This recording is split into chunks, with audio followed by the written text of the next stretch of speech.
Rich dad poor dad अध्याय 2। अमीर लोग पैसे के लिए काम नहीं करते। डैडी, क्या आप मुझे बता सकते हैं कि अमीर कैसे बना जाए? यह सुनते ही मेरे डैडी ने अपना शाम का अखबार नीचे रख दिया। बेटे, क्या तुम अमीर बनना चाहते हो? क्योंकि आज जिमी की मम्मी अपनी नई कैडिलैक कार में आई और वे लोग पिकनिक पर अपने समुद्र तट वाले घर पर जा रहे थे। जिमी अपने साथ अपने 3 दोस्तों को ले गया, परंतु माइक और मुझे नहीं ले गया। उसने हमसे यह कहा कि वह हमें इसलिए नहीं ले जाएगा क्योंकि हम लोग गरीब बच्चे थे। उसने ऐसा कहा? डैडी ने आत्मविश्वास से पूछा। हाँ बिल्कुल, मैंने दर्द भरी आवाज में कहा। डैडी ने अपना सिर हिलाया, नाक तक अपने चश्मे को चढ़ाया और फिर अखबार पढ़ने लगे। मैं उनके जवाब का इंतजार करता रहा। यह 1956 की बात है। तब मैं 9 साल का था। किस्मत की बात थी कि मैं उसी पब्लिक स्कूल में जाता था जिसमें अमीर लोगों के बच्चे पढ़ते थे। हम शुगर प्लांटेशन के कस्बे में रहते थे। प्लांटेशन के मैनेजर और कस्बे के बाकी लोग जैसे डॉक्टर, बिजनेसमैन और बैंकर अपने बच्चों को पहली कक्षा से 6ठी कक्षा तक इसी स्कूल में भेजते थे। 6ठी कक्षा के बाद बच्चों को प्राइवेट स्कूल में भेजा जाता था। अगर मेरा परिवार सड़क के दूसरी छोर पर रहा होता तो मुझे अलग तरह के स्कूल में भेजा जाता जहां मेरे जैसे परिवारों के बच्चे पढ़ते थे। 6ठी कक्षा के बाद इन बच्चों की तरह मैंने भी पब्लिक इंटरमीडिएट और हाई स्कूल किया होता, क्योंकि उनकी ही तरह मेरे लिए भी प्राइवेट स्कूल में जाना संभव नहीं था। मेरे डैडी ने आखिर अखबार को नीचे रख दिया। मुझे पता था वे क्या सोच रहे थे। उन्होंने धीमे से शुरू किया। अगर तुम अमीर बनना चाहते हो तो तुम्हें पैसा बनाना सीखना चाहिए। मैंने पूछा, मैं पैसे बनाना किस तरह सीख सकता हूं? अपने दिमाग के इस्तेमाल से, उन्होंने मुस्कुराते हुए कहा। इसका असली मतलब यह था, बस मैं तुम्हें इतना ही बता सकता हूं, या मैं इसका जवाब नहीं जानता, इसलिए मुझे तंग मत करो। अगली सुबह मैंने अपने सबसे अच्छे दोस्त माइक को अपने डैडी की बातें बताई। जहां तक मुझे याद है, उस स्कूल में मैं और माइक ही 2 गरीब बच्चे थे। माइक भी मेरी तरह था, क्योंकि वह भी किस्मत की वजह से इस स्कूल में था। ऐसा लगता था जैसे किसी ने कस्बे के स्कूलों की सरहदें तय कर दी थी और इसी कारण हम लोग अमीर बच्चों के स्कूलों में पढ़ रहे थे। सच कहा जाए तो हम लोग गरीब नहीं थे, परंतु ऐसा हमें लगता था, क्योंकि बाकी सभी बच्चों के पास नए बेसबॉल ग्लव्स, नई साइकिलें और हर चीज नई होती थी। मम्मी और डैडी हमें भी सभी जरूरतों की चीजें दिलवाते थे, जैसे खाना, घर, कपड़े, परंतु इससे ज्यादा कुछ नहीं। मेरे डैडी कहा करते थे, अगर तुम्हें कोई चीज चाहिए तो उसके लिए काम करो। हमें बहुत सी चीजें चाहिए थी, परंतु 9 साल के बच्चे के करने के लिए ज्यादा काम मौजूद नहीं थे। माइक ने पूछा, तो पैसा बनाने के लिए हमें क्या करना चाहिए? मैं नहीं जानता, मैंने कहा, परंतु क्या तुम इस काम में मेरे पार्टनर बनना चाहोगे? वह राजी हो गया और उस शनिवार की सुबह माइक मेरा पहला बिजनेस पार्टनर बन गया। हम दोनों पूरी सुबह यही सोचते रहे कि पैसा किस तरह कमाया जाए। कभी कभार हम उन बेफिक्र बच्चों के बारे में बातें करते जो जिमी के समुद्र तट वाले घर पर मजे कर रहे होंगे। इससे थोड़ी चोट पहुंचती थी, परंतु यह चोट अच्छी थी, क्योंकि इसने हमें यह सोचने के लिए प्रेरित किया कि पैसा कैसे कमाया जाए। आखिरकार उस दोपहर को हमारे दिमाग में बिजली कौंध गई। यह एक ऐसा विचार था जो माइक ने किसी विज्ञान की किताब में पढ़ा था। रोमांचित होकर हमने हाथ मिलाए और पार्टनरशिप के पास अब एक बिजनेस था। अगले कुछ हफ्तों तक मैं और माइक दौड़ भाग करते रहे। हर दरवाजे पर दस्तक देते थे और पड़ोसियों से कहते थे कि वे अपने इस्तेमाल किए हुए टूथपेस्ट ट्यूब हमारे लिए रख लें। हैरत से हमें देखते हुए ज्यादातर लोगों ने मुस्कुराकर हमारी बात मान ली। कुछ ने हमसे पूछा कि टूथपेस्ट ट्यूब हमें क्यों चाहिए। इसके जवाब में हमने कहा, हम आपको यह नहीं बता सकते, यह एक बिजनेस सीक्रेट है। सप्ताह गुजरते गए और मेरी माँ बहुत दुखी हो गई। अपने कच्चे माल को इकट्ठा करने के लिए हमने जो जगह चुनी थी वह उनकी वॉशिंग मशीन के ठीक पास थी, एक भूरे कार्डबोर्ड के बक्से में, जिसमें कभी केचप की बोतलें रखी रहती थी। हमारे इस्तेमाल किए हुए टूथपेस्ट के ट्यूब्स की संख्या बढ़ने लगी। आखिर एक दिन माँ के सब्र का बांध टूट गया। पड़ोसियों के मुड़े तिड़े और इस्तेमाल किए हुए टूथपेस्ट ट्यूब्स को देखते देखते वे उब गई थी। उन्होंने पूछा, तुम लोग कर क्या रहे हो? और मैं यह नहीं सुनना चाहती कि यह एक बिजनेस सिगरेट है।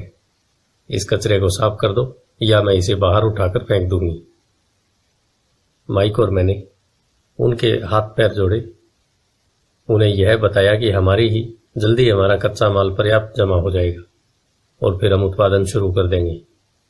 हमने उन्हें बताया कि हम कुछ पड़ोसियों का इंतजार कर रहे थे ताकि वे अपने टूथपेस्ट के ट्यूब्स खत्म कर लें। माँ ने हमें 1 हफ्ते की मोहलत दे दी। उत्पादन शुरू होने की तारीख नजदीक आ गई थी।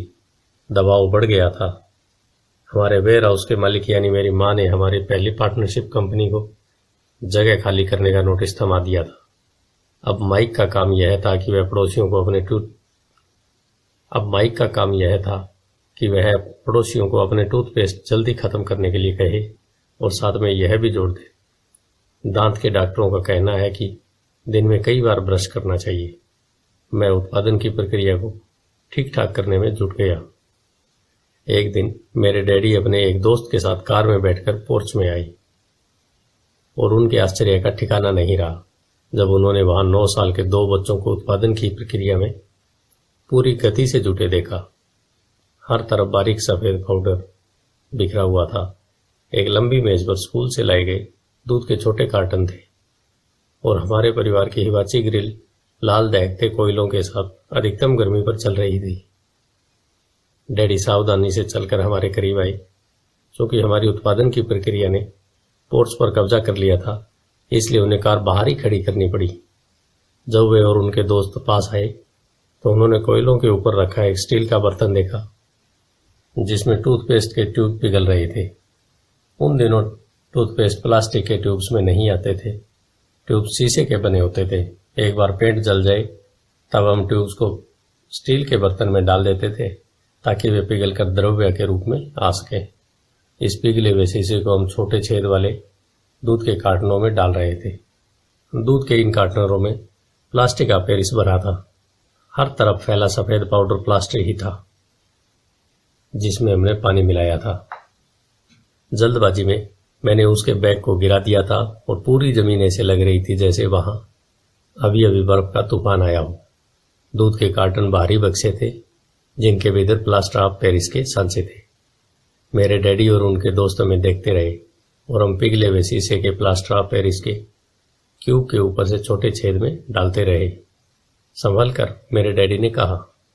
मैंने बिना सिर ऊपर उठाई हामी भर दी। आखिरकार जब शीशे को डालने का काम खत्म हो गया तो मैंने स्टील के बर्तन को नीचे रख दिया और फिर अपने डैडी की तरफ देखकर मुस्कुराया। उन्होंने हल्की मुस्कान के साथ पूछा, तुम लोग क्या कर रहे हो? हम वही कर रहे हैं जो आपने बताया था। हम अमीर बनने जा रहे हैं, मैंने कहा।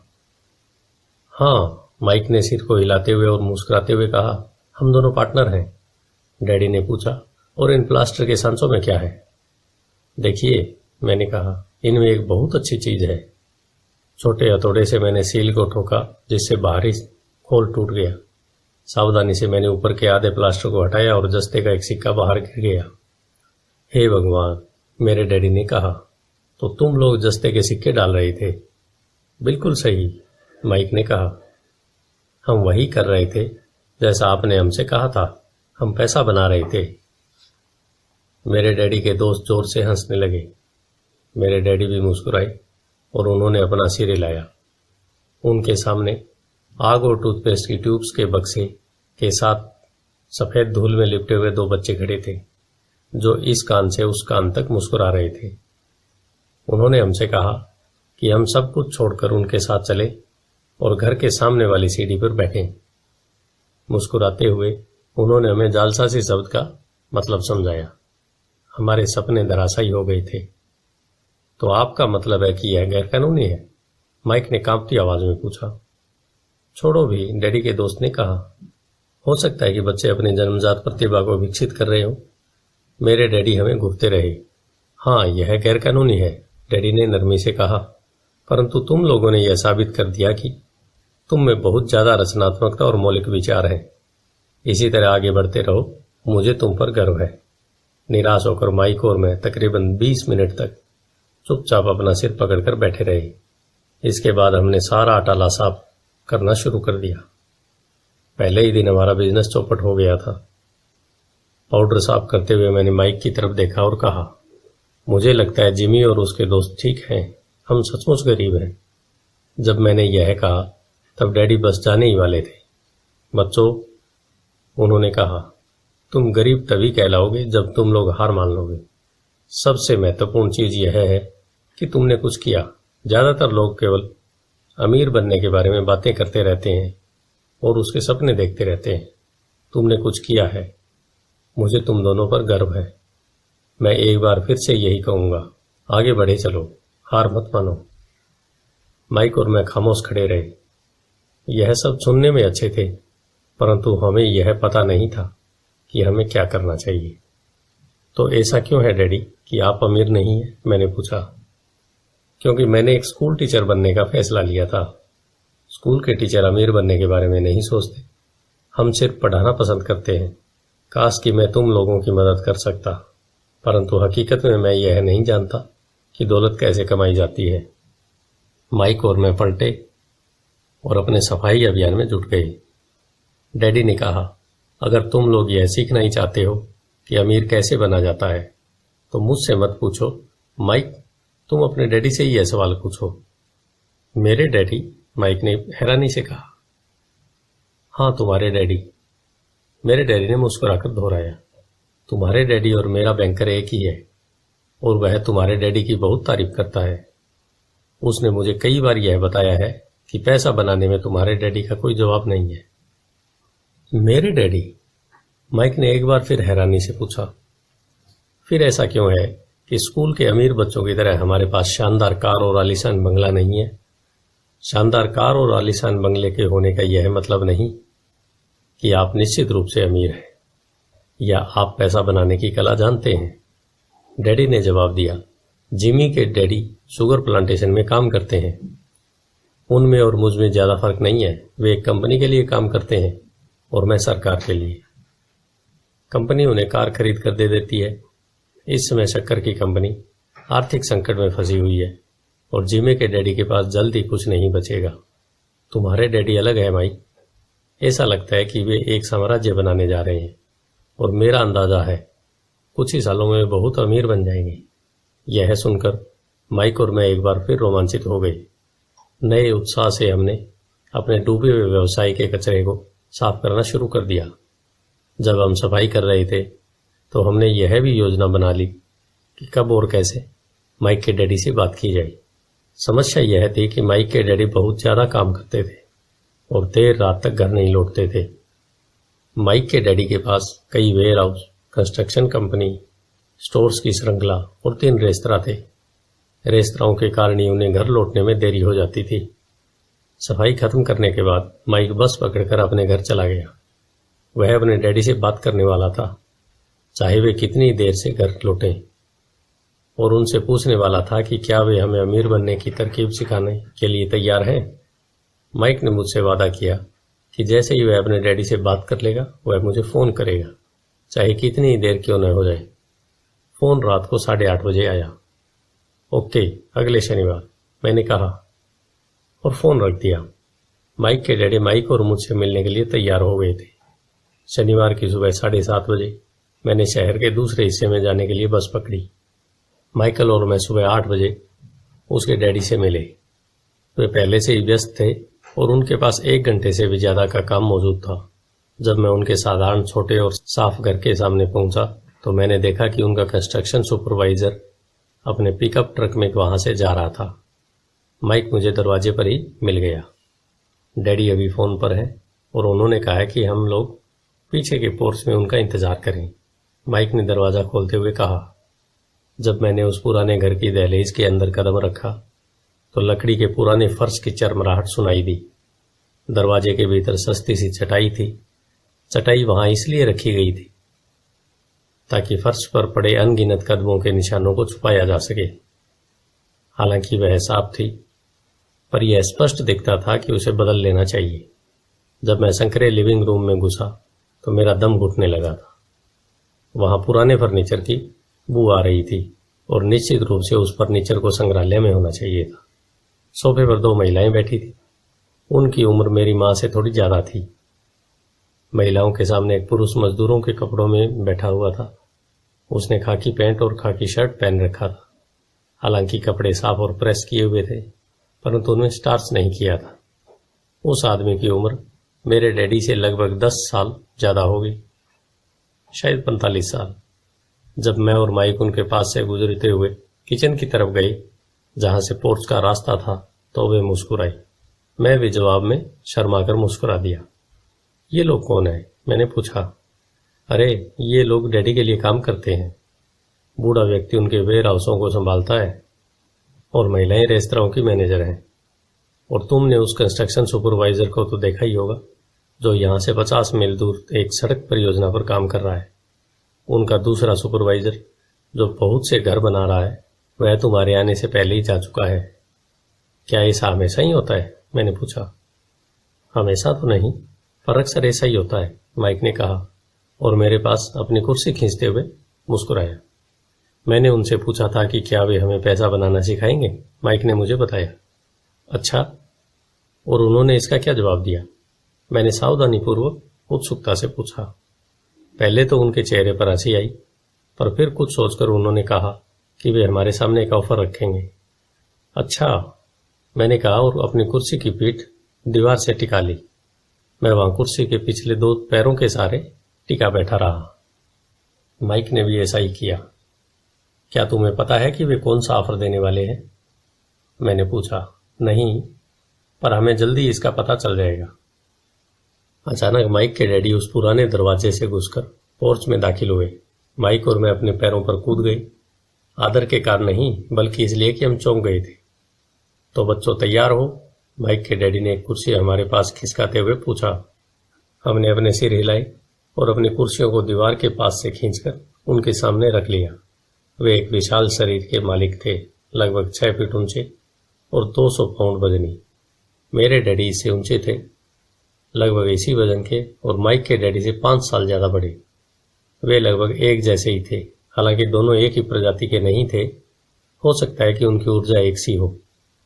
माइक का कहना है कि तुम पैसा कमाना सीखना चाहते हो। क्या यह सही है, रॉबर्ट? मैंने तत्काल सहमति में अपना सिर हिलाया, हालांकि मुझे थोड़ा सा डर भी लग रहा था। उनके शब्दों और मुस्कुराहट के पीछे बहुत ताकत थी। अच्छा, यह रहा मेरा ऑफर। मैं तुम्हें सिखाऊंगा, परंतु मैं ऐसा क्लासरूम की शैली में नहीं करूंगा।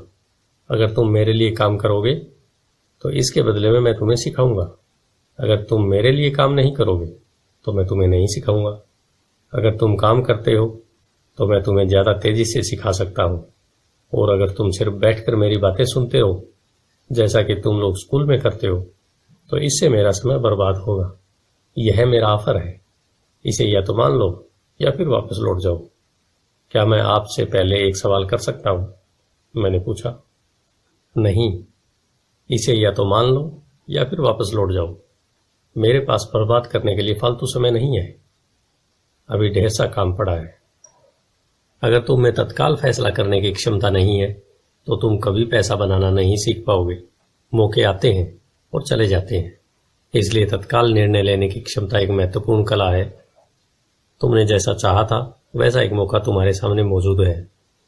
अगले 10 सेकंड में या तो पढ़ाई चालू हो जाएगी या फिर यह हमेशा के लिए खत्म हो जाएगी। माइक के डैडी ने चिढ़ने वाली मुस्कुराहट के साथ कहा। मंजूर, हम दोनों ने कहा। बहुत बढ़िया, माइक के डैडी ने कहा। 10 मिनट में मिसेज मार्टिन आ जाएंगी। उनसे बातें करने के बाद मैं तुम्हें उनके साथ भेज दूंगा और तुम लोगों का काम शुरू हो जाएगा। मैं तुम्हें 1 घंटे के 10 सेंट दूंगा और तुम हर शनिवार 3 घंटे काम करोगे। पर आज तो मेरा सॉफ्टबॉल का मैच है, मैंने कहा। माइक के डैडी ने अपनी आवाज को धीमा परंतु कड़क करके कहा, या तो मान लो या फिर वापस लौट जाओ। मान लिया, मैंने जवाब दिया। सॉफ्टबॉल खेलने के बजाय काम करने और सीखने का विकल्प चुनने में ही समझदारी थी। शनिवार की खुशनुमा सुबह 9 बजे माइक और मैं मिसेज मार्टिन के साथ काम कर रहे थे। वे एक दयालु और धैर्यवान महिला थी। वे हमेशा कहा करती थी कि माइक और मुझे देखकर उन्हें अपने दोनों बच्चों की याद आ जाती है, और अब वे बड़े हो गए थे तथा दूर चले गए थे। हालांकि वे दयालु थी, परंतु वे कड़ी मेहनत में भरोसा करती थी, और इसलिए वे हमें हमेशा काम में जुटाई रखती थी। वे बहुत कड़क मैनेजर थी। हम 3 घंटे तक डिब्बाबंद सामानों को शेल्फ पर से उतारते थे, उनकी धूल साफ करते और फिर उन्हें करीने से जमाते थे। यह बड़ी मेहनत का काम था और बोरियत का भी। माइक के डैडी को मैं अपना अमीर डैडी कहता हूँ। उनके पास इस तरह के 9 सुपरेस्ट थे जहां पार्किंग के लिए बहुत सी जगह थी। वे 7-Eleven कन्वीनियंस स्टोर के शुरुआती संस्करण थे। पड़ोस के जनरल स्टोर जहां लोग दूध, ब्रेड, बटर और सिगरेट जैसी चीजें खरीदते थे। समस्या यह थी कि हवाई में एयर कंडीशनिंग नहीं थी और गर्मी के कारण स्टोर्स अपना दरवाजा बंद नहीं कर सकते थे। स्टोर के दोनों ओर दरवाजों को पूरा खुला रखा जाता था ताकि सड़क और पार्किंग की जगह सामने दिखती रहे। जब भी कोई कार पार्किंग में आती तो उसके साथ धूल का गुब्बार भी आता था जो स्टोर में घुसकर डिब्बों पर जम जाता था। इसलिए हम लोगों की नौकरी तभी तक चलती जब तक कि एयर कंडीशनिंग नहीं हो जाती। 3 हफ्तों तक माइक और मैं मिसेज मार्टिन के साथ जाकर 3 घंटे तक काम करते रहे। दोपहर तक हमारा काम खत्म हो जाता था और वे हम में से हर एक के हाथ में 3 छोटे सिक्के डाल देती थी। उस समय 50 के दशक में 9 साल की उम्र में भी 30 सेंट कमाने में कोई खास खुशी नहीं होती थी। तब कॉमिक्स की कीमत 10 सेंट हुआ करती थी, इसलिए मैं अपनी कमाई को कॉमिक्स पर खर्च कर देता था और घर लौट जाता था। चौथे हफ्ते के बुधवार तक मैंने काम छोड़ने का मन बना लिया था। मैं सिर्फ इसलिए काम करने के लिए तैयार हुआ था क्योंकि मैं माइक के डैडी से पैसा कमाना सीखना चाहता था। चौथे हफ्ते के बुधवार तक मैंने काम छोड़ने का मन बना लिया था। मैं सिर्फ इसलिए काम करने के लिए तैयार हुआ क्योंकि मैं माइक के डैडी के पास पैसा बनाना सीखना चाहता था। इसलिए मैं 10 सेंट प्रति घंटे की गुलामी कर रहा था। और सबसे बड़ी बात तो यह थी, उस पहले शनिवार के बाद से मैंने माइक के डैडी को देखा तक नहीं। मैं काम छोड़ रहा हूं, मैंने लंच के समय माइक से कहा। स्कूल लंच बड़ा निराशाजनक था। स्कूल भी उबाऊ था और अब तो मेरे पास शनिवार भी नहीं थे, इसलिए मैं इंतजार कर सकूं। परंतु 30 सेंट के कारण मुझे बहुत धक्का लगा है। इस बार माइक मुस्कुराया। तुम किस बात पर हंस रहे हो? मैंने गुस्से और कुंठा से पूछा। डैडी ने कहा था कि ऐसा ही होगा। उन्होंने कहा था कि जब तुम काम छोड़ने का फैसला कर लो तब वे तुमसे मिलना चाहेंगे। क्या? मैंने आवेश में पूछा। क्या वे मेरे उकता जाने का इंतजार कर रहे थे? कुछ कुछ, माइक ने कहा। मेरे डैडी जरा अलग किस्म के थे। उनका सिखाने का तरीका तुम्हारे डैडी के पढ़ाने के तरीके से बिल्कुल अलग है। तुम्हारे मम्मी डैडी बहुत बातें करते हैं, दूसरी तरफ मेरे डैडी बहुत कम बोलते हैं। तुम सिर्फ इस शनिवार तक इंतजार कर लो, मैं उन्हें बता दूं कि तुमने काम छोड़ने का फैसला कर लिया है। इसका मतलब यह है कि मेरे साथ नाटक खेला गया है। नहीं, ऐसा नहीं हुआ है, पर शायद हो सकता है। डैडी शनिवार को इसे समझाएंगे। मैं उनका सामना करने के लिए तैयार था, यहां तक कि मेरे असली डैडी भी उनसे नाराज थे। मेरे असली डैडी, जिन्हें मैं गरीब डैडी कहता हूं, यह मानते थे कि मेरे अमीर डैडी बाल श्रम कानूनों का उल्लंघन कर रहे थे और इस पूरे मामले की जांच होनी चाहिए। मेरे पढ़े लिखे गरीब डैडी ने मुझसे यह कहा कि मैं अच्छी तनख्वाह मांगूं, कम से कम 25 सेंट प्रति घंटा। मेरे गरीब डैडी ने मुझसे कहा कि अगर मेरी तनख्वाह नहीं बढ़ती तो मुझे तत्काल नौकरी छोड़ देनी चाहिए, और वैसे भी तुम्हें इस घटिया काम की जरूरत नहीं है, मेरे गरीब डैडी ने झल्लाकर कहा। शनिवार को सुबह 8 बजे मैं एक बार फिर माइक के घर में उसी पुराने दरवाजे के अंदर घुस रहा था। कुर्सी पर बैठो और लाइन में इंतजार करो, माइक के डैडी ने मेरे घुसते ही कहा। फिर वे अंदर जाकर अपने छोटे से ऑफिस में बैठ गए जो बेडरूम के पास था। मैंने कमरे के चारों तरफ देखा, परंतु मुझे माइक नहीं दिखा।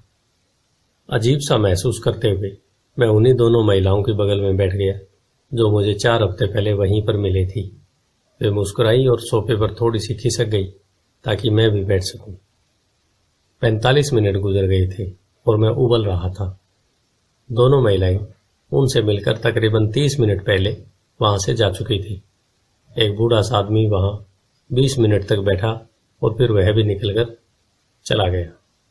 घर खाली था और हवाई में खुशनुमा सुबह को मैं सीलन भरे अंधेरे लिविंग रूम में बैठा हुआ था और इस बात का इंतजार कर रहा था कि एक लालची और बच्चों का शोषण करने वाला आदमी मुझसे बातें करे।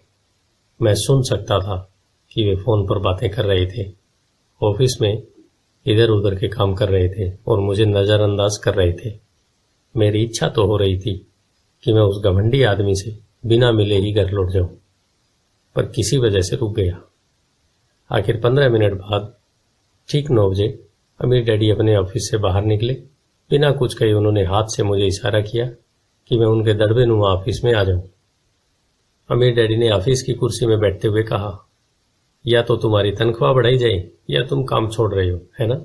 हाँ, समझौते के मुताबिक आप अपनी शर्त पूरी नहीं कर रहे हैं, मैंने लगभग आंसुओं से भीगे स्वर में कहा। 9 साल के बच्चे के लिए एक वयस्क का सामना करना बहुत ज्यादा डरावना था। आपने कहा था कि अगर मैं आपके लिए काम करूंगा तो आप मुझे पैसा कमाना सिखाएंगे। अपनी तरफ से मैंने आपके लिए काम किया है, मैंने कड़ी मेहनत की है। इस काम के लिए मैंने अपने बेसबॉल गेम की भी कुर्बानी दी है और अब आप अपने वादे से मुकर रहे हैं। आपने मुझे कुछ भी नहीं सिखाया। आप धोखेबाज हैं, जैसा शहर के सभी लोग कहते हैं।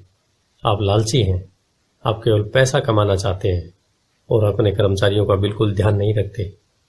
आपने मुझे इतनी देर तक बाहर बिठाए रखा और मेरी जरा भी इज्जत नहीं की। मैं एक छोटा सा बच्चा हूं और आपको मेरे साथ इससे बेहतर बर्ताव करना चाहिए था।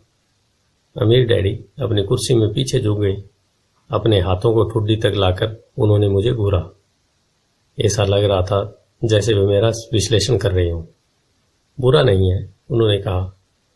1 महीने से भी कम समय में तुम वही भाषा बोल रहे हो जो मेरे ज्यादातर कर्मचारी बोलते हैं। क्या? मैंने पूछा। मैं समझ नहीं पा रहा था कि वे क्या कह रहे थे और इसलिए मैंने अपना दुखड़ा रोना चालू रखा। मुझे लगता था कि आप अपने वादे पर कायम रहेंगे और मुझे कुछ सिखाएंगे। इसके बजाय आप तो मुझ पर अत्याचार करना चाहते हैं। यह तो जुल्म है, सरासर जुल्म। मैं तुम्हें सिखा तो रहा हूं, डैडी ने धीमे सी आवाज में कहा। आपने मुझे क्या सिखाया? कुछ भी नहीं, मैंने गुस्से में कहा। एक बार मैं चंद सिक्कों में काम करने के लिए तैयार हो गया, उसके बाद तो आपने मुझसे बात तक नहीं की। 10 सेंट प्रति घंटे। मैं आपकी शिकायत सरकार से करूंगा। हमारे देश में भी बाल श्रम कानून है। आप तो जानते ही हैं कि मेरे डैडी सरकार के लिए काम करते हैं। शाबाश, अमीर डैडी ने कहा। अब तुम उन ज्यादातर लोगों की भाषा बोल रहे हो जो कभी मेरे लिए काम करते थे। वे लोग जिन्हें या तो मैंने नौकरी से निकाल दिया या जिन्होंने खुद ही नौकरी छोड़ दी। तो इस बारे में आपको क्या कहना है? मैंने पूछा और मुझे यह लग रहा था कि कम उम्र के बावजूद मैं बहादुरी से बातें कर रहा था। आपने मुझसे झूठ बोला। मैंने आपके लिए काम किया और आपने वादा पूरा नहीं किया। आपने मुझे कुछ भी नहीं सिखाया। कौन कहता है कि मैंने तुम्हें कुछ नहीं सिखाया है? मेरे अमीर डैडी ने शांति से कहा। मैंने 3 हफ्ते तक काम किया और इसी बीच आपने सिखाना तो दूर रहा, मुझसे कभी बात तक नहीं की। मैंने व्यंग भरे अंदाज में कहा। क्या सिखाने का मतलब केवल भाषण या बातचीत ही होता है? अमीर डैडी ने पूछा। और क्या, मैंने जवाब दिया। इस तरह से वे तुम्हें स्कूल में सिखाते हैं? उन्होंने मुस्कुराकर कहा, परंतु जिंदगी तुम्हें इस तरह नहीं सिखाती और मेरा यह मानना है कि जिंदगी सबसे बढ़िया टीचर होती है। ज्यादातर वक्त जिंदगी आपसे बातें नहीं करती, यह एक तरह से आपको धक्का देती है। हर धक्के के जरिए जिंदगी आपसे कहती है, जाग जाओ, मैं तुम्हें कुछ सिखाना चाहती हूँ। यह आदमी किसी बेसिर पैर की बातें कर रहा था। मैंने अपने आप से पूछा, जिंदगी अगर मुझे धक्का देती है तो इसका मतलब है कि जिंदगी मुझसे बातें करती है। अब मैं जान चुका था कि मुझे यह काम तत्काल छोड़ देना चाहिए। मैं किसी ऐसे आदमी से बातें कर रहा था जो पागल था और जिसे ताले में बंद रखने की जरूरत थी। अगर तुम जिंदगी के सबक सीखते हो तो इससे तुम्हें बहुत फायदा होगा। अगर तुम ऐसा नहीं करते हो तो जिंदगी तुम्हें लगातार धक्के देती रहेगी।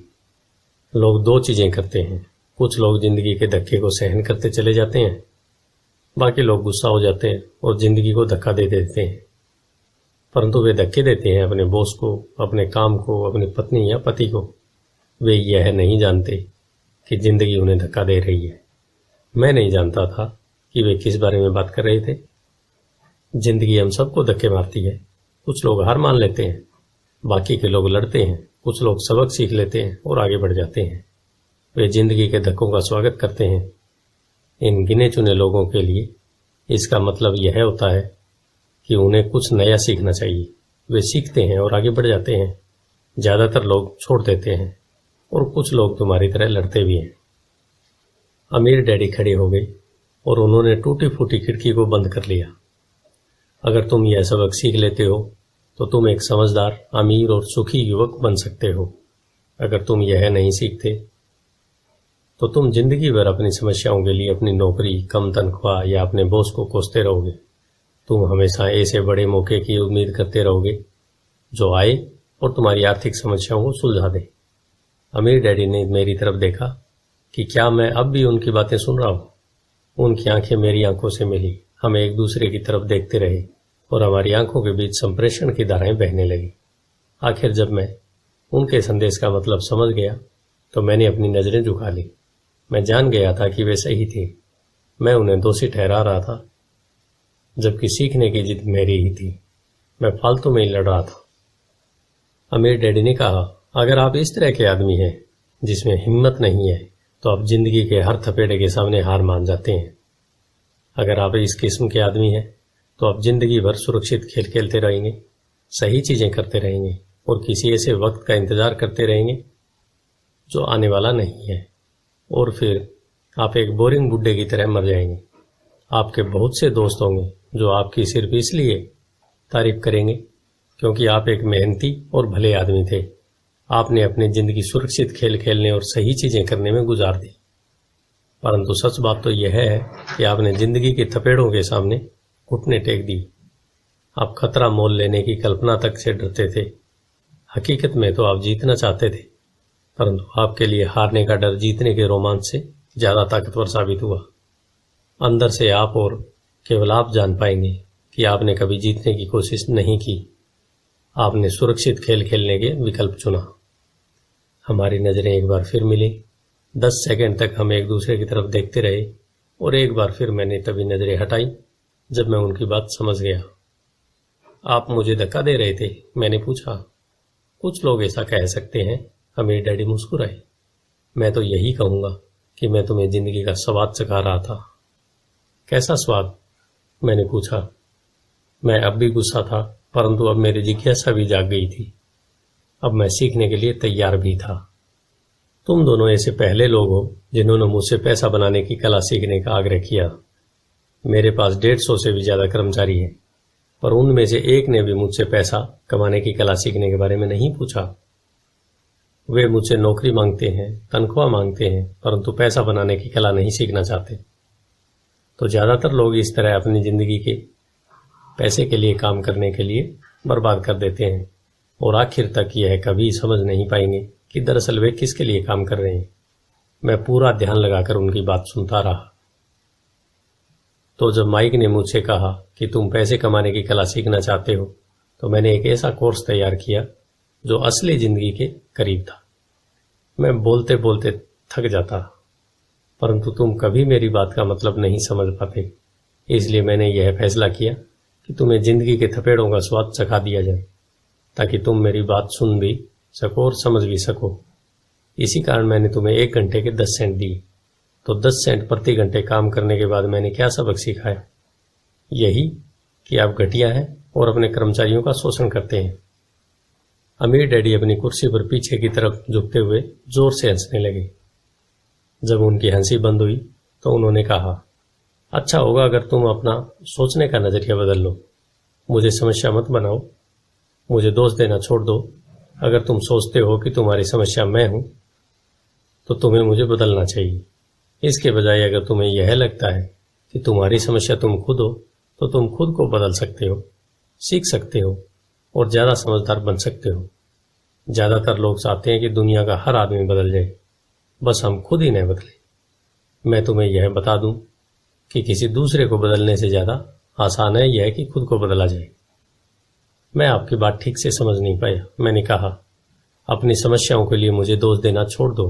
अमीर डैडी ने अधीरता से कहा, पर आपने मुझे सिर्फ 10 सेंट का ही वेतन दिया, तो तुमने क्या सीखा? अमीर डैडी ने मुस्कुरा कर पूछा। यही कि आप घटिया हैं, मैंने शरारत भरी मुस्कान के साथ कहा।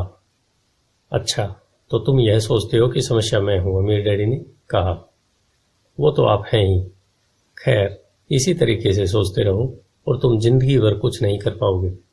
अगर तुम्हारा नजरिया यही है कि समस्या मैं हूं, तो तुम्हारे पास क्या विकल्प रह जाते हैं? अगर आप मेरी तनख्वाह नहीं बढ़ाते या मुझे ज्यादा इज्जत नहीं देते, तो मैं काम छोड़कर चला जाऊंगा। ठीक है, अमीर डैडी ने कहा, और ज्यादातर लोग यही करते हैं। वे काम छोड़कर चले जाते हैं और दूसरी नौकरी की तलाश करते हैं, जहां उन्हें बेहतर मौके और ज्यादा अच्छी तनख्वाह मिलती है। तुम्हें यह गलतफहमी होती है, नई नौकरी या ज्यादा तनख्वाह से समस्या सुलझ सकती है। ज्यादातर मामलों में ऐसा नहीं होता। तो समस्या किस तरह सुलझ सकती है? मैंने पूछा, 10 सेंट प्रति घंटे के हिसाब से तनख्वाह लेकर मुस्कुराते हुए। अमीर डैडी मुस्कुराए। यही बाकी लोग करते हैं। वे यह जानते हुए कि कम तनख्वाह में काम करते हैं, क्योंकि नौकरी छूट जाने पर उनका और उनके परिवार का पेट कैसे भरेगा, इसलिए मन महसूस कर वे नौकरी करते हैं और यह सोचकर तनख्वाह बढ़ने का इंतजार करते हैं कि ज्यादा पैसा आने से समस्या सुलझ जाएगी। ज्यादातर लोग ऐसा ही सोचते हैं और कड़ी मेहनत करते हुए दूसरी नौकरी भी कर लेते हैं, परंतु उसमें भी उन्हें तनख्वाह कमी मिलती है। मैं फर्श को घूरता रहा। अब मैं अमीर डैडी के सबक को समझने लगा था। मुझे यह एहसास हो गया था कि यह जिंदगी का स्वाद है। आखिरकार मैंने ऊपर की ओर देखा और अपना सवाल दोहराया, तो फिर यह समस्या किस तरह सुलझेगी? इस सवाल के जवाब में अमीर डैडी ने मुझे वह बेशकीमती नजरिया दिया जो उन्हें अपने कर्मचारियों और मेरे गरीब डैडी से अलग करता था, और जिसकी बदौलत वे हवाई के सबसे अमीर आदमी बनने जा रहे थे, जबकि मेरे पढ़े लिखे गरीब डैडी जिंदगी भर पैसे की तंगी से जूझने वाले थे। यह एक अद्भुत नजरिया था जिसने मेरी जिंदगी का नक्शा ही बदल दिया। अमीर डैडी ने बार बार मुझे यह नजरिया याद दिलाया, जिसे मैं पहला सबक कहूंगा। गरीब और मध्यम वर्गीय लोग पैसे के लिए काम करते हैं, अमीरों के लिए पैसा काम करता है। मेरे गरीब डैडी ने जो मुझे शिक्षा दी थी, शनिवार की उस खुशनुमा सुबह मैं उससे बिल्कुल अलग नजरिया सीख रहा था। 9 साल की उम्र में मैं यह समझ गया था कि दोनों ही डैडी चाहते थे कि मैं सीखूं। दोनों ही डैडी मुझे पढ़ने के लिए प्रेरित करते थे। फर्क सिर्फ इतना था कि दोनों के सुझाए विषय अलग अलग थे। मेरे पढ़े लिखे डैडी चाहते थे कि मैं वही करूं जो उन्होंने किया था। बेटे, मैं चाहता हूं कि तुम मेहनत से पढ़ो, अच्छे नंबर लाओ, ताकि तुम्हें किसी बड़ी कंपनी में सुरक्षित नौकरी मिल सके, और यह अच्छी तरह से देख लो, उसमें बहुत से दूसरे लाभ हों। मेरे अमीर डैडी चाहते थे कि मैं सीखूं कि पैसा कैसे काम करता है, ताकि मैं इससे अपने लिए काम करवा सकूं। यह सबक मुझे जीवन भर उनके मार्गदर्शन में सीखना था, न कि किसी क्लासरूम में। मेरे अमीर डैडी ने मेरा पहला सबक जारी रखा। मैं खुश हूं कि तुम 10 सेंट प्रति घंटे के हिसाब से काम करने पर गुस्सा हो गए। अगर तुम गुस्सा नहीं होते और तुम ऐसा खुशी खुशी करते रहते, तो मैं तुम्हें साफ कह देता कि मैं तुम्हें नहीं सिखा सकता। यह जान लो कि सच्ची शिक्षा में ऊर्जा, प्रबल भावना और जबरदस्त इच्छा की जरूरत होती है। गुस्सा उस फार्मूले का एक बहुत बड़ा हिस्सा है, क्योंकि प्रबल भावना में गुस्सा और प्रेम का समन्वय होता है। जब पैसे की बात आती है तो ज्यादातर लोग सुरक्षित रास्ता खोजते हैं, इसलिए प्रबल भावना उन्हें राह नहीं दिखा पाती। उन्हें राह दिखाता है उनका डर। तो क्या इसलिए वे कम तनख्वाह पर काम करने के लिए राजी हो जाते हैं? मैंने पूछा। हाँ, अमीर डैडी ने कहा। कुछ लोग कहते हैं कि मैं लोगों का शोषण करता हूं, क्योंकि मैं उन्हें उतनी तनख्वाह नहीं देता जितनी उन्हें शुगर प्लांटेशन या सरकार की तरफ से मिलती है। मैं यही कहना चाहता हूं कि लोग खुद अपना शोषण करते हैं, डरते हैं वे, मैं नहीं। पर क्या आपको नहीं लगता कि आपको उन्हें ज्यादा तनख्वाह देनी चाहिए? मैंने पूछा। मुझे ज्यादा देने की जरूरत नहीं है, और इसके अलावा ज्यादा पैसा मिलने से उनकी समस्या नहीं सुलझेगी। अपने डैडी को ही देख लो, वे बहुत सा पैसा कमाते हैं और फिर भी वे अपने बिलों का भुगतान नहीं कर पाते। दुनिया में से बहुत से लोग हैं जिन्हें अगर ज्यादा पैसा मिल जाए तो वे ज्यादा कर्ज में डूब जाएंगे। तो इसी कारण आपने मुझे 10 सेंट प्रति घंटे की तनख्वाह दी? मैंने मुस्कुराते हुए कहा। यह सबक का हिस्सा था। बिल्कुल सही, अमीर डैडी ने मुस्कुराकर कहा। देखो, तुम्हारे डैडी स्कूल गए और उन्होंने बहुत बढ़िया शिक्षा इसलिए हासिल की ताकि उन्हें अच्छी तनख्वाह वाली नौकरी मिल सके, जो उन्हें मिल गई। परंतु उनके पास आज भी पैसे की तंगी है। ऐसा इसलिए है क्योंकि उन्होंने स्कूल में पैसे के बारे में कुछ नहीं सीखा। और सबसे बड़ी बात यह है, और वे पैसे के लिए काम करने में भरोसा करते हैं। और आप नहीं करते? मैंने पूछा। नहीं, सच पूछा जाए तो नहीं, अमीर डैडी ने कहा। अगर तुम पैसे के लिए काम करना सीखना चाहते हो तो स्कूल में ही रहो। यह सीखने के लिए उससे बढ़िया जगह और कोई नहीं है। परंतु अगर तुम यह सीखना चाहते हो कि पैसा तुम्हारे लिए किस तरह काम करे, तो यह मैं तुम्हें सिखा सकता हूँ, परंतु तभी जब तुम सीखना चाहो। क्या हर कोई यह नहीं सीखना चाहता? मैंने पूछा। नहीं, अमीर डैडी ने कहा। सिर्फ इसलिए क्योंकि पैसे के लिए काम करना ज्यादा आसान है, खास तौर पर तब जब पैसे के बारे में आपकी मूल भावना डर हो। मैं समझ नहीं पाया। मैंने त्योरियां चढ़ाकर कहा। उसकी चिंता फिलहाल मत करो, अभी इतना ही समझ लो कि डर के कारण ही ज्यादातर लोग अपनी नौकरियां करते हैं। अपने बिलों का भुगतान न कर पाने का डर, नौकरी से निकाल दिया जाएगा इस बात का डर, पर्याप्त पैसा नहीं होने का डर, एक बार फिर से शुरू करने का डर। यह किसी व्यवसाय को सीखने और पैसे के लिए काम करने की कीमत है। ज्यादातर लोग पैसे के गुलाम बन जाते हैं और फिर वे अपने बॉस पर अपनी भड़ास निकालते हैं। तो आपकी नजर में पैसे से अपने लिए काम करवाना एक बिल्कुल अलग विषय है? मैंने पूछा। बिल्कुल, अमीर डैडी ने जवाब दिया। बिल्कुल। शनिवार की उस खुशनुमा सुबह हवाई में हम लोग चुपचाप बैठे रहे। मेरे दोस्त उस समय लिटिल लीग बेसबॉल गेम शुरू कर ही रहे होंगे, पर किसी वजह से मैं खुश था कि मैंने 10 सेंट प्रति घंटे के हिसाब से काम करने का फैसला किया था।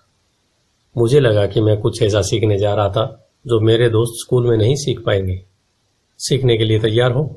अमीर डैडी ने पूछा। बिल्कुल, मैंने दांत निकालकर कहा। मैंने अपना वादा निभाया है, मैंने तुम्हें दूर बैठे बैठे ही सिखाया है। अमीर डैडी ने कहा। 9 साल की उम्र में तुम्हें यह पता चल चुका है कि पैसे के लिए काम करना कैसा होता है। अपने पिछले महीने को 50 सालों से गुणा कर और तुम्हें इस बात का अंदाजा हो जाएगा कि ज्यादातर लोग अपनी जिंदगी किस तरह गुजारते हैं। मैं समझ नहीं पाया। मैंने कहा। जब तुम मुझसे मिलने के लिए लाइन में इंतजार कर रहे थे तो तुम्हें कैसा लग रहा था? एक बार नौकरी के लिए और दूसरी बार तनख्वाह बढ़वाने के लिए। भयानक, मैंने कहा। अगर तुम पैसे के लिए काम करने का विकल्प चुनते हो तो ज्यादातर लोगों के लिए जिंदगी का मतलब यही होता है, अमीर डैडी ने कहा। और तुम्हें तब कैसा लगा था जब मिसेज मार्टिन तुम्हारे हाथ में 3 घंटे के काम के लिए 3 सिक्के थमाए थे? मुझे लगा था कि यह काफी नहीं है।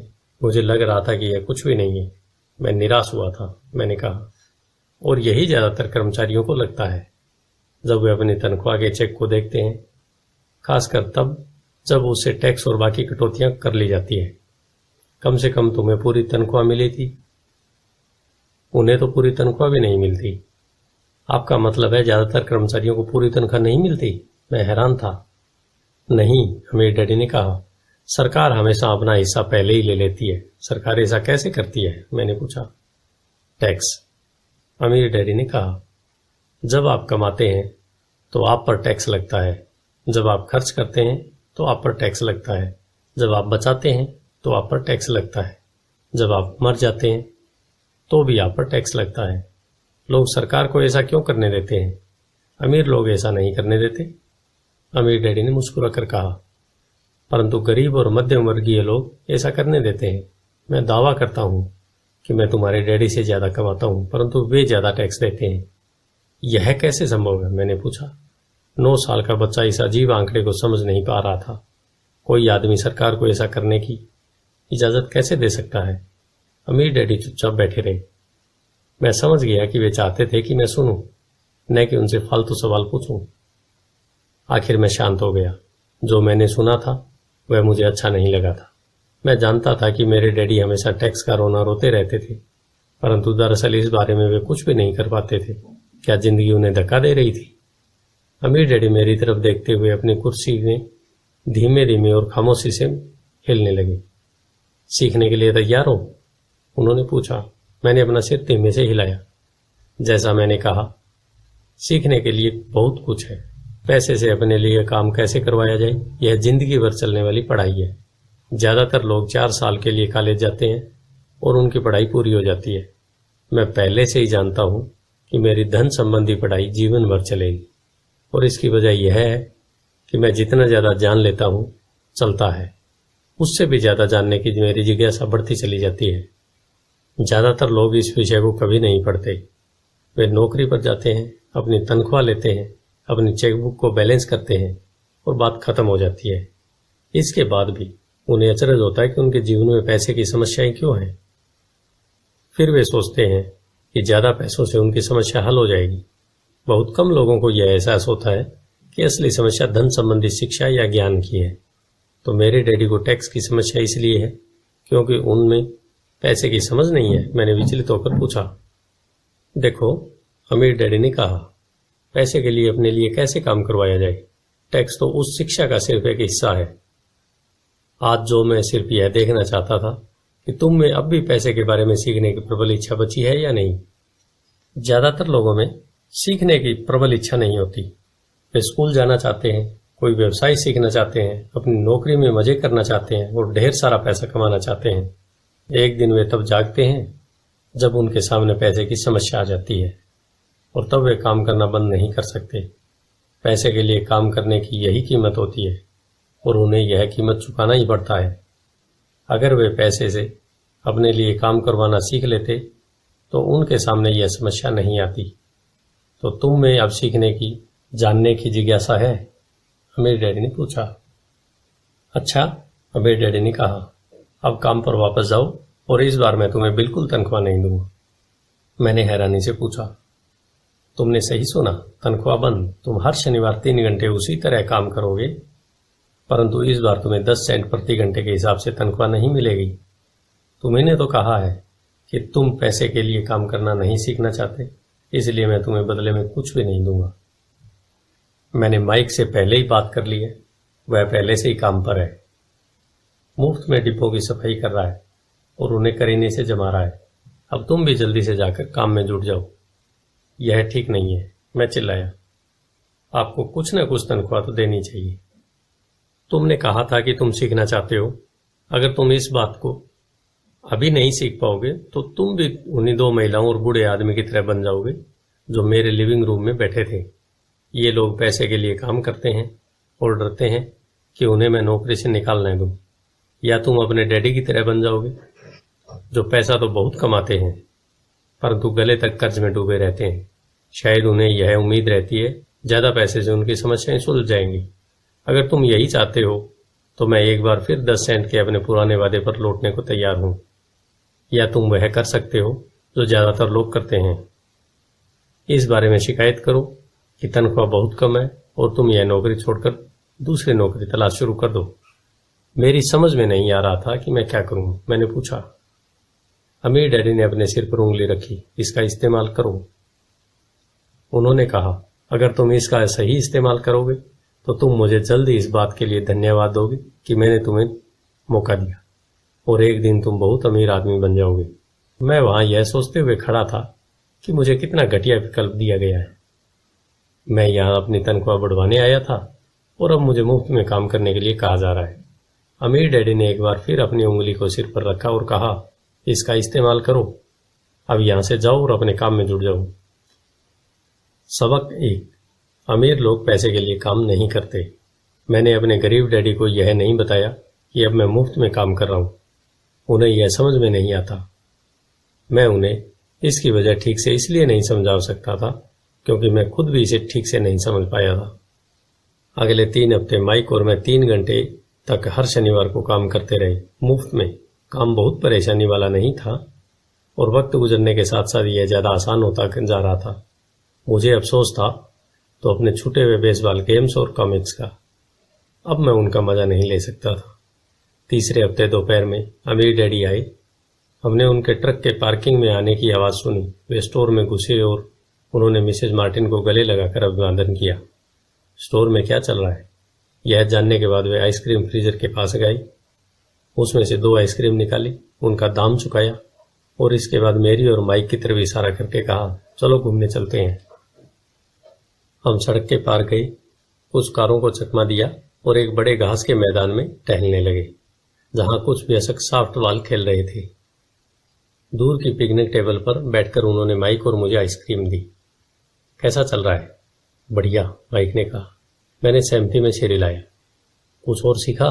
मेरे डैडी ने पूछा। माइक और मैंने एक दूसरे की तरफ देखा, अपने कंधे उचकाए और अपने सिर को नहीं में एक सा हिलाया। अच्छा यह होगा कि तुम बचपन से ही यह सोचना चालू कर दो।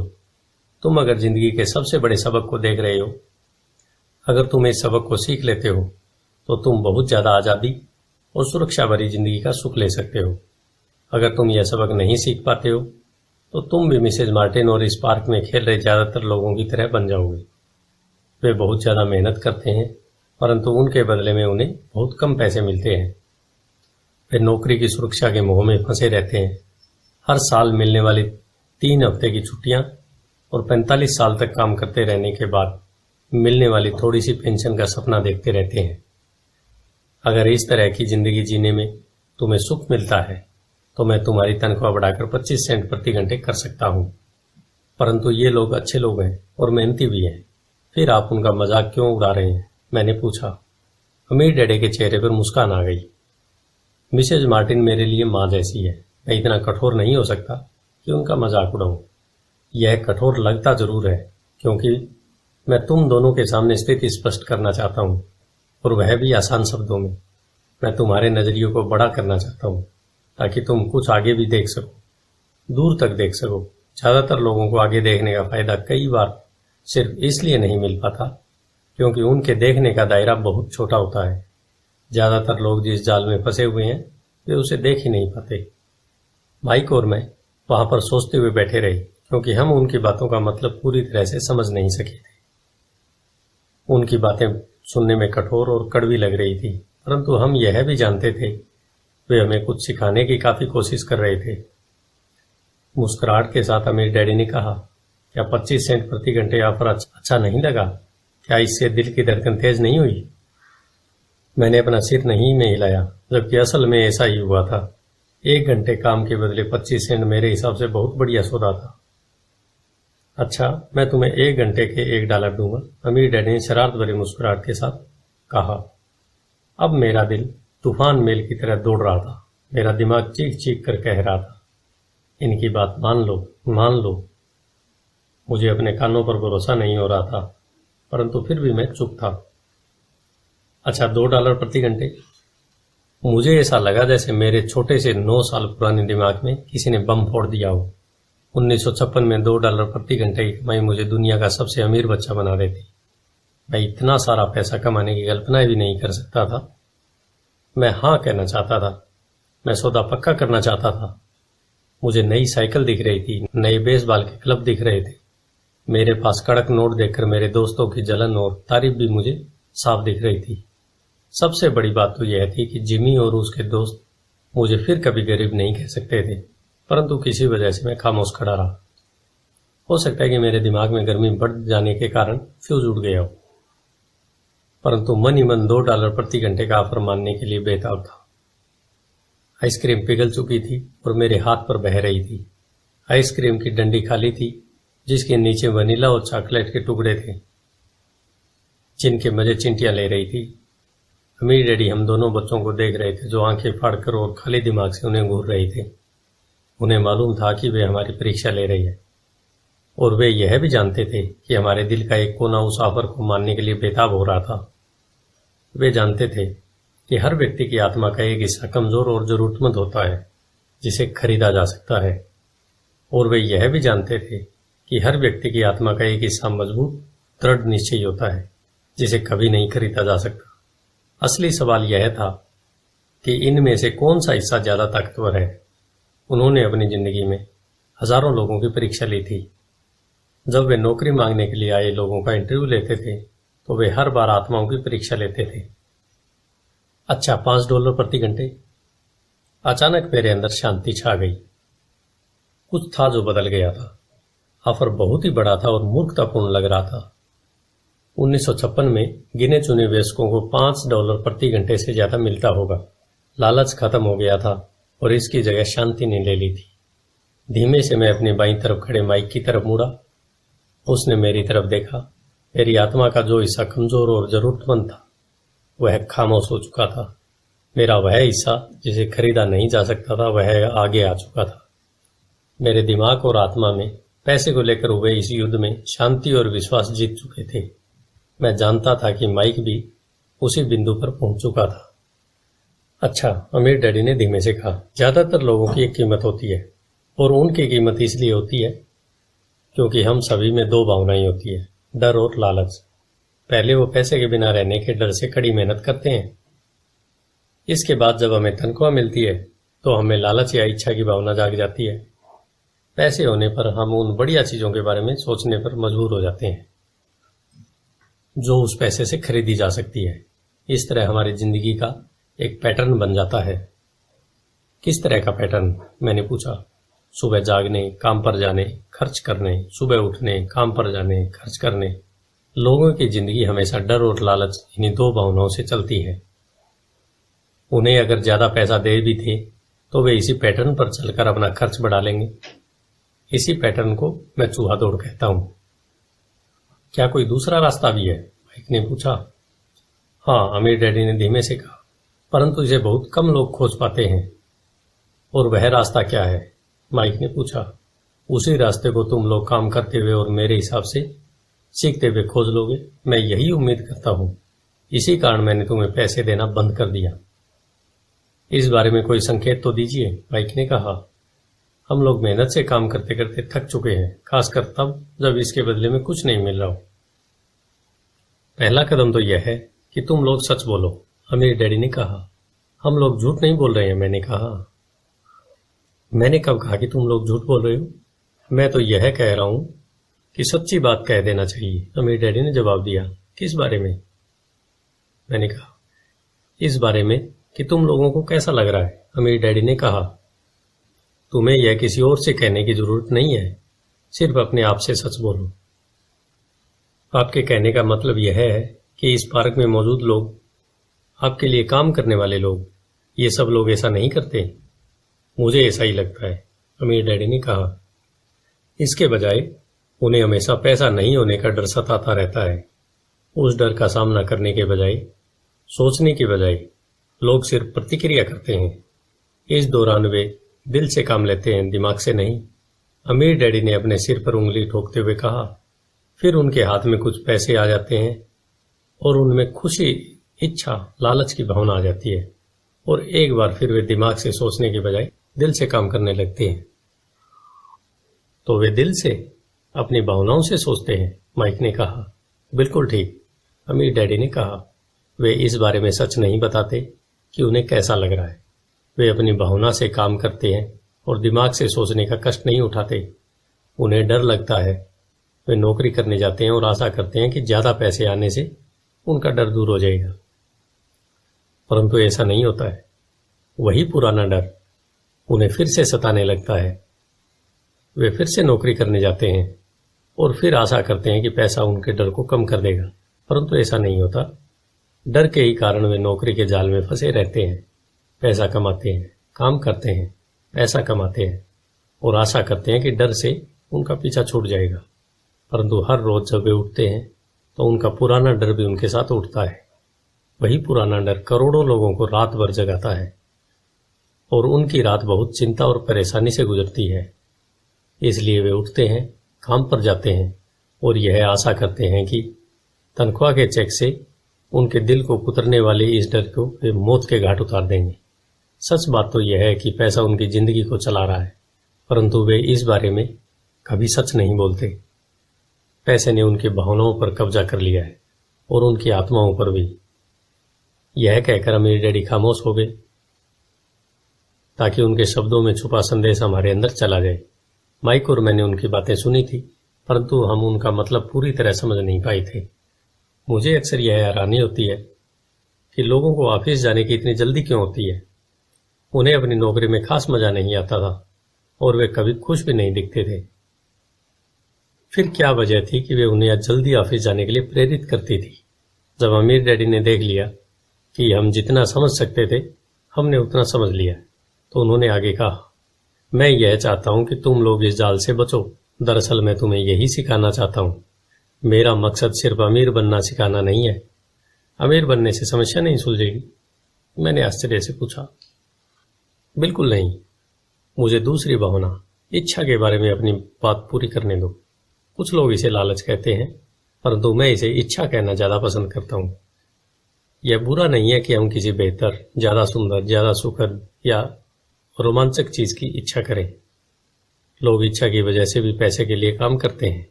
उन्हें सुख के लिए भी पैसे की जरूरत होती है, क्योंकि वे मानते हैं कि पैसे से सुख खरीदा जा सकता है।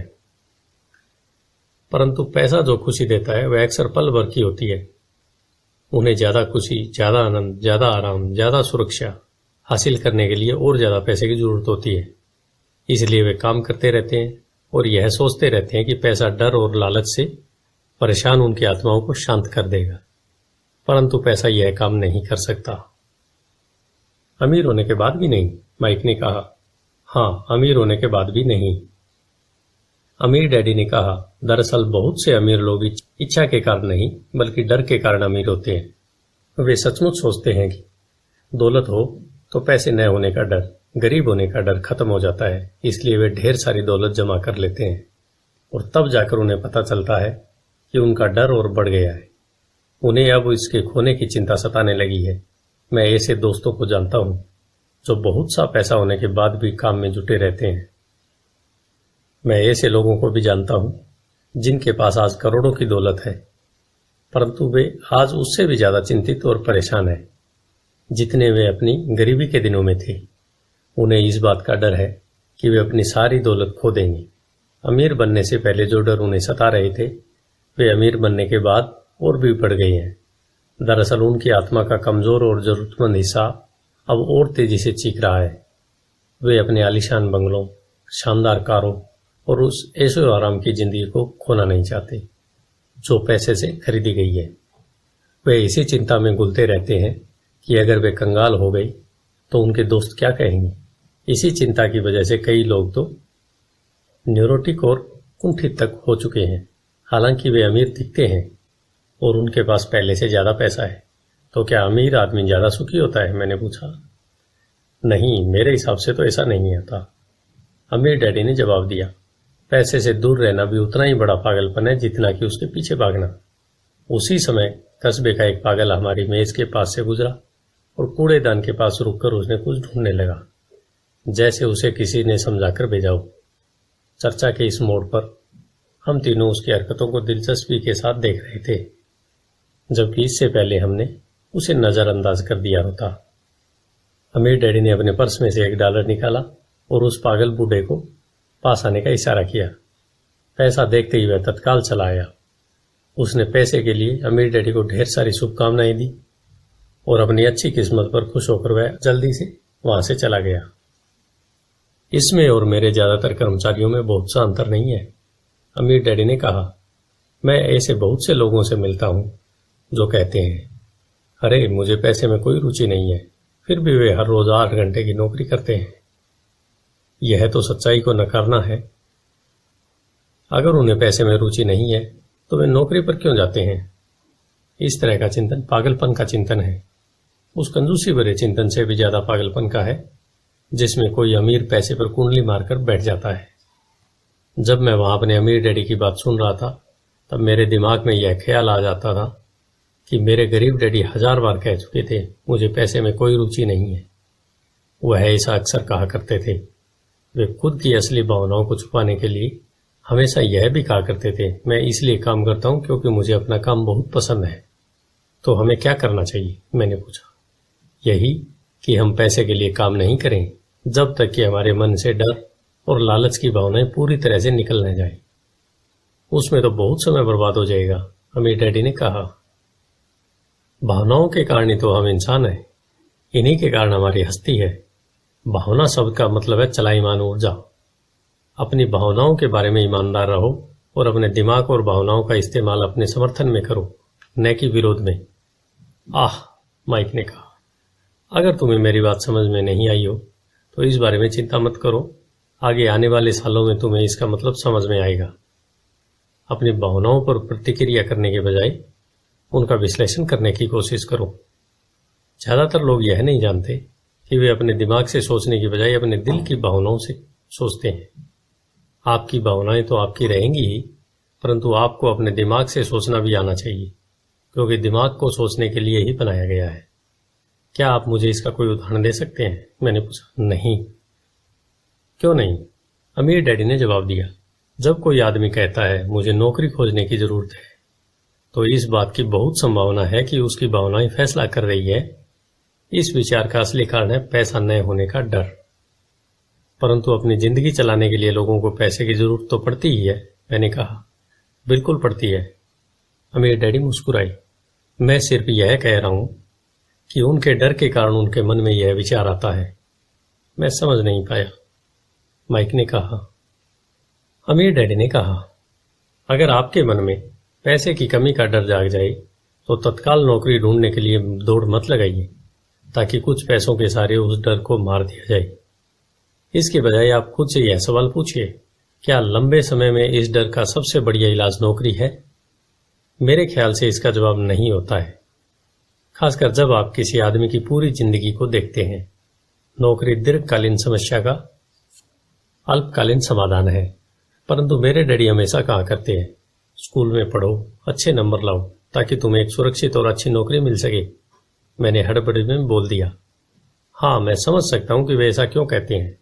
अमीर डैडी ने मुस्कुराकर कहा, ज्यादातर लोग ऐसी सलाह देते हैं और ज्यादातर लोगों के लिए एक अच्छा विचार होता है, परंतु लोगों की इस सलाह के पीछे भी डर छुपा होता है। आपका यह मतलब है कि मेरे डैडी ऐसा इसलिए करते हैं क्योंकि वे डरे हुए हैं?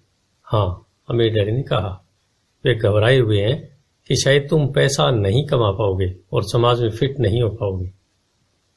मुझे गलत मत समझना, वे तुम्हें प्यार करते हैं और तुम्हारा भला चाहते हैं, और मैं सोचता हूं कि उनके डर सही भी हैं। शिक्षा और नौकरी महत्वपूर्ण है, परंतु इससे डर का इलाज नहीं होगा।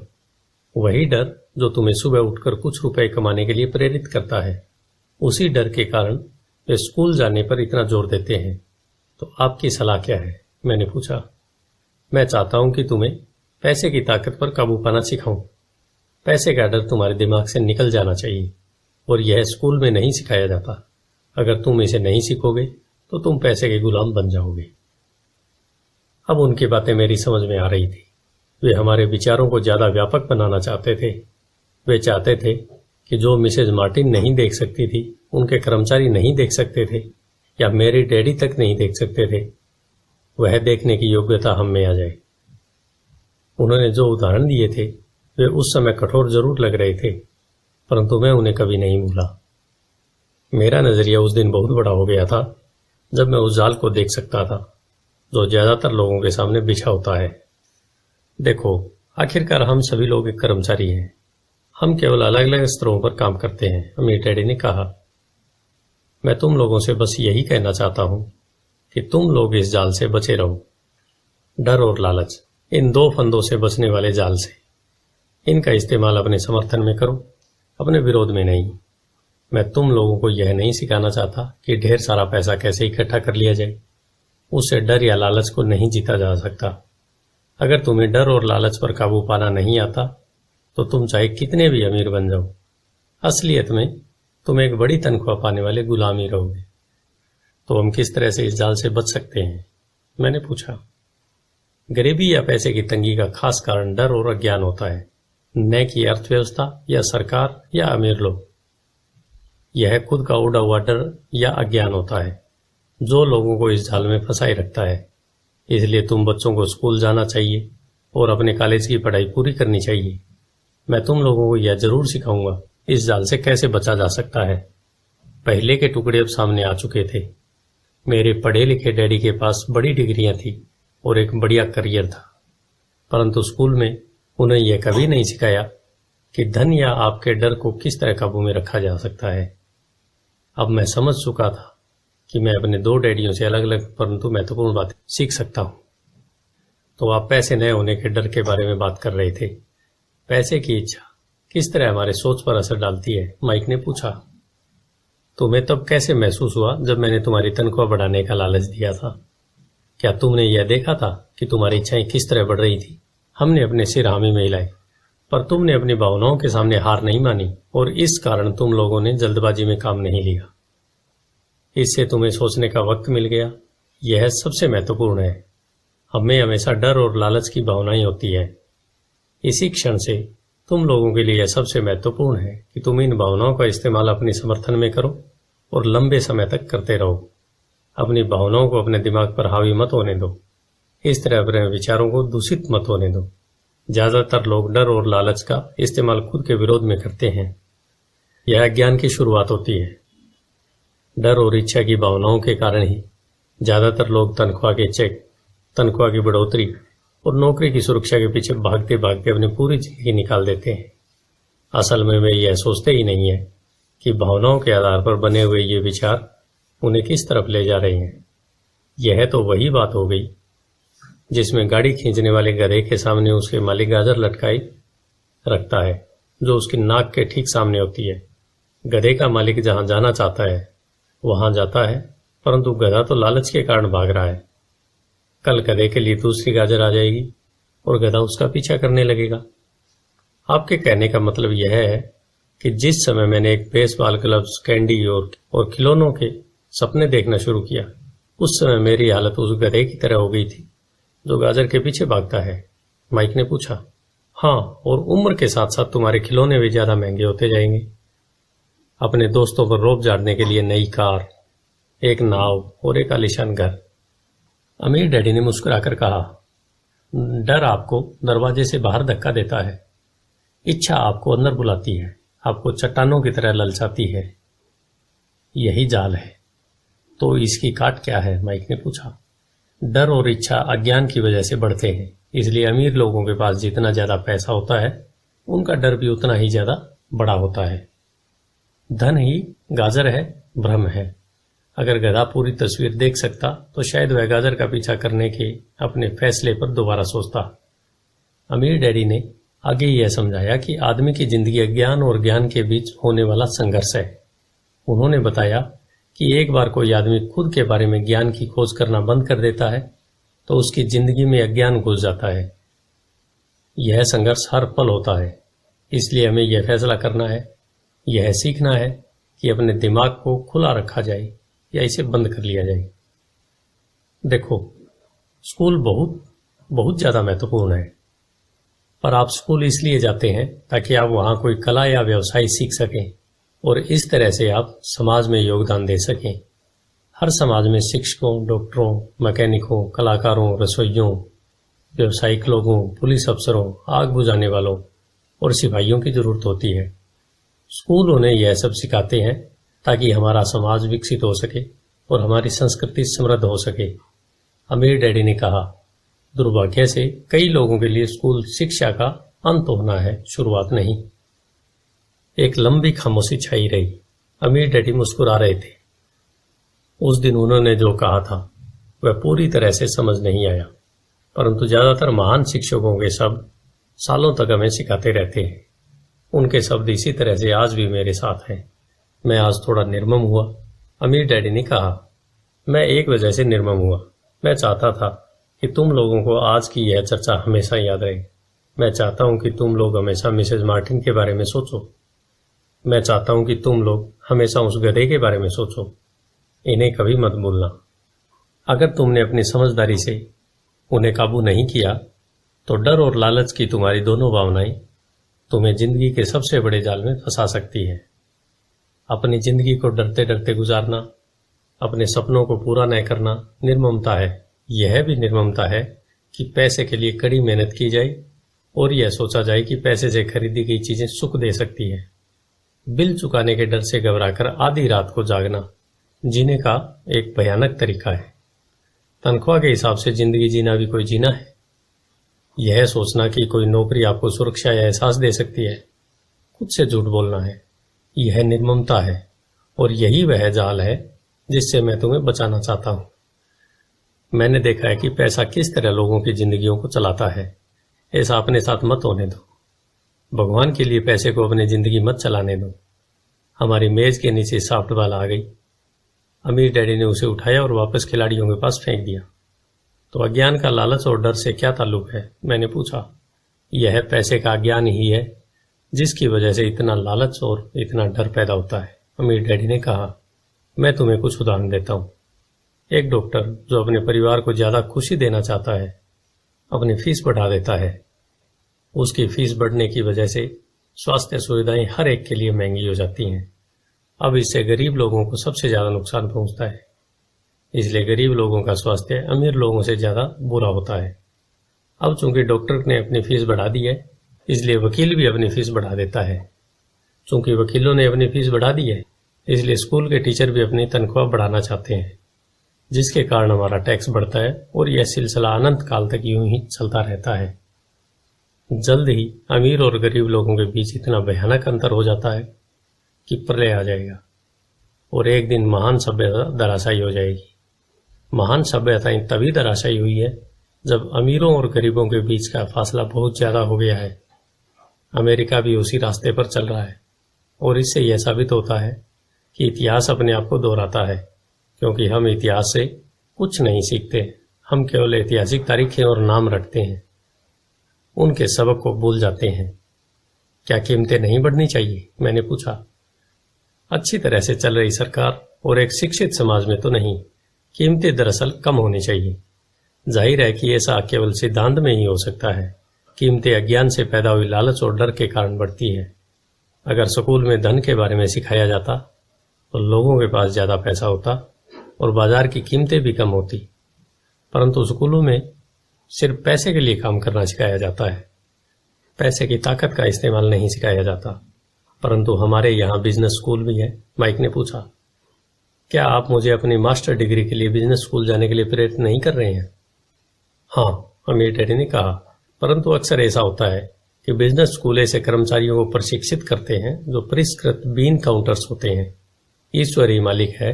जब कोई बीन काउंटर बिजनेस संभाल ले, वे सिर्फ संख्या को देखते हैं, लोगों को निकालते हैं और बिजनेस का गला घोंट देते हैं। मैं जानता हूं, क्योंकि मैं बीन काउंटर से काम लेता हूं। वे सिर्फ इतना ही सोचते हैं कि लागत कैसे कम की जाए और कीमत कैसे बढ़ाई जाए। इससे बहुत सी समस्याएं पैदा हो जाती है। बीन काउंटर्स भी महत्वपूर्ण है। मैं सोचता हूं कि ज्यादा लोगों को इस बारे में जानना चाहिए, परंतु यह भी पूरी तस्वीर नहीं बताती।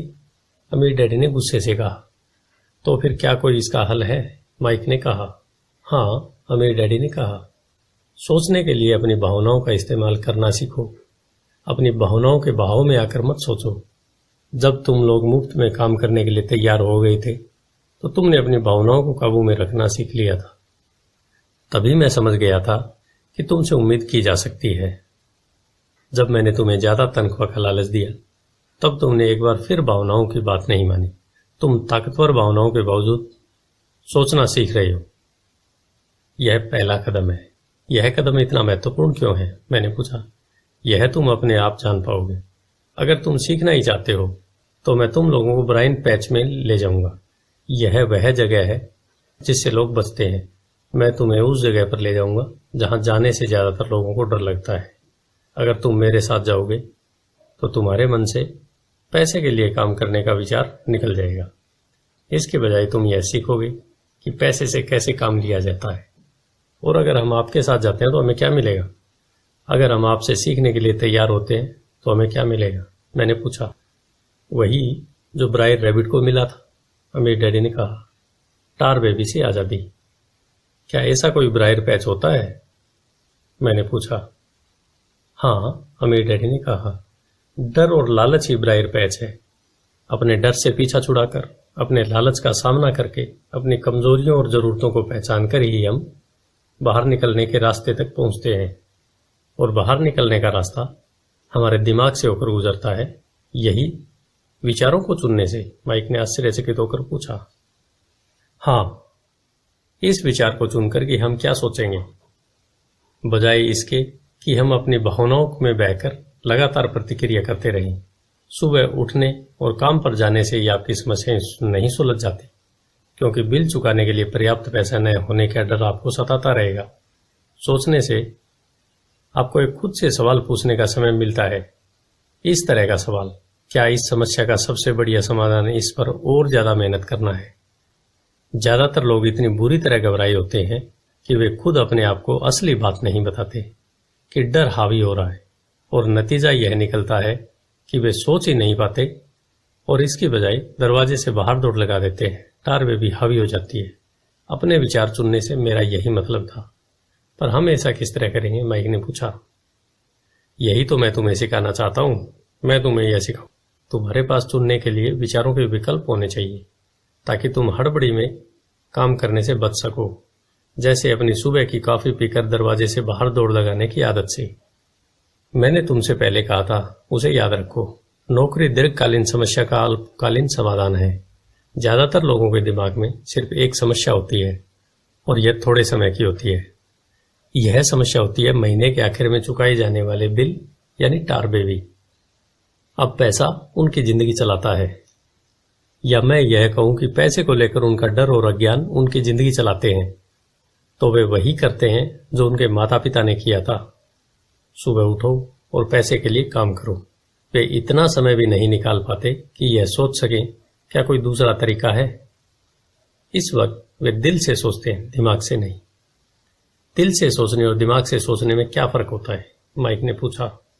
अमीर डैडी ने जवाब दिया, मैं इस तरह के जुमले अक्सर सुनता हूं। हर आदमी को काम करना पड़ता है, या अमीर लोग शोषक होते हैं, या मैं दूसरी नौकरी ढूंढ लूंगा, मेरी तनख्वाह बढ़नी चाहिए, आप इस तरह मेरा शोषण नहीं कर सकते, या मैं इस नौकरी को इसलिए पसंद करता हूं क्योंकि यह सुरक्षित है। इसके बजाय हमें यह कहना चाहिए, क्या यहां ऐसा कुछ है जो मुझे नहीं मिल रहा है?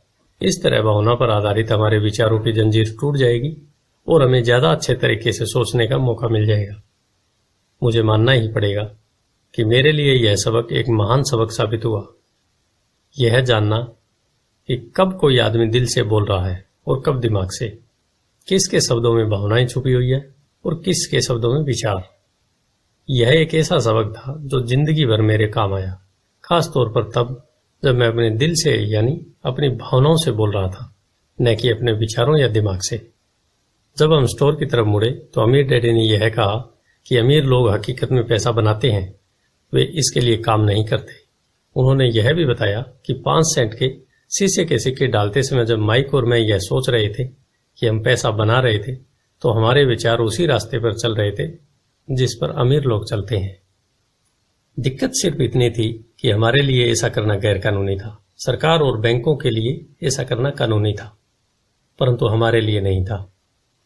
उन्होंने यह भी बताया कि पैसा कानूनी और गैर कानूनी दोनों ही तरीके से कमाया जा सकता है।